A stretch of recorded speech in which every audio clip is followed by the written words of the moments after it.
So, I mean, there's so much to share about full-timership, but so my first half was with Tima. That was in Florida. So we trained like maybe 2 weeks or something in Chicago, and then we went to Florida. That was great. That was just, you know, us driving a lot. We basically lived, I don't know if you guys remember it, we had a JY van, and Tima and I have, we knew each other. Obviously we were friends from small group and stuff, but then we grew a lot in our relationship in full-timership. I think one story I remember was we would spend a lot of time in the car.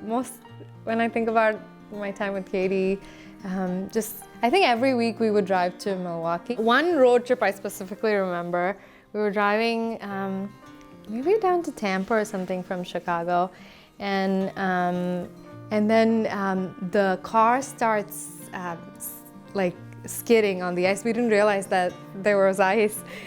And then the funny thing is, when Katie was driving, she kept yelling like, Nicole, Nicole, Nicole, Nicole, Nicole. And I kept making fun of her because, like, you know how you go through these things and you're like, oh no, Lord, Lord, or I don't know, like in Malayalam you say, Amme, Amme, or whatever. And I kept making fun of her because it was like, at that time, she called out to me and...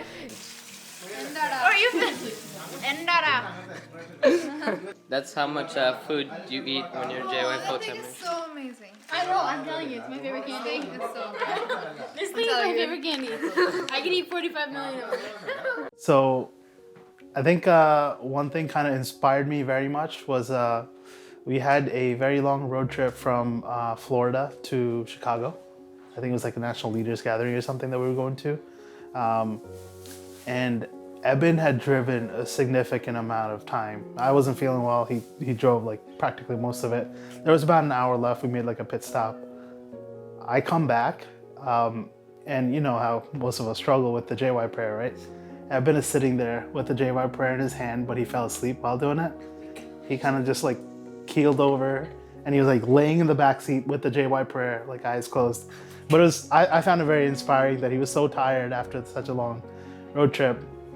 He was sitting there and praying the JY prayer, which most of us struggle to do even when we have time, you know.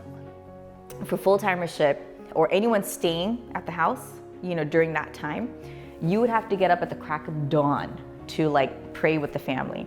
And so I'm not used to that. You know, I hate not that I hate mornings, I like to sleep in, you know, sue me. So this guy comes, slams in the door, you know, it's like 4:45 in the morning or something.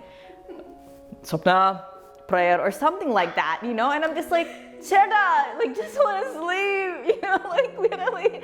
Oh my God.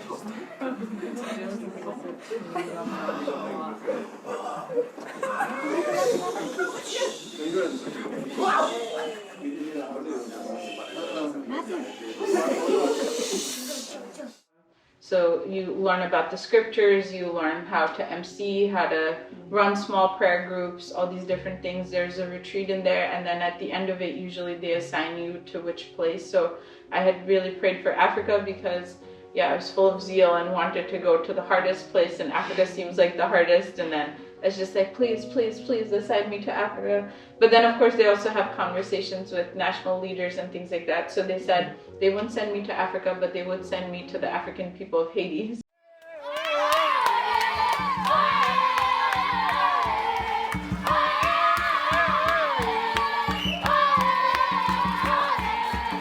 So it wasn't like vocational discernment per se, but actually like that, just that trust in the Lord and that openness.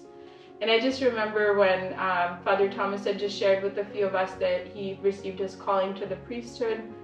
Yeah, he was obviously giving up everything to be consecrated to the Lord and to give his life to the church. And I just had this distinct awareness in my heart, like he is selling everything to buy like that which matters the most. Like he is really going for it. Like he's going for it. And now that someone that I know and I've seen grow up over the years has taken this radical step, like I can't pretend like that wasn't an option for me. Obviously it wouldn't be the same option for me, but it was like someone had just set a standard like yeah, if God calls you and you're open, like you can actually do that.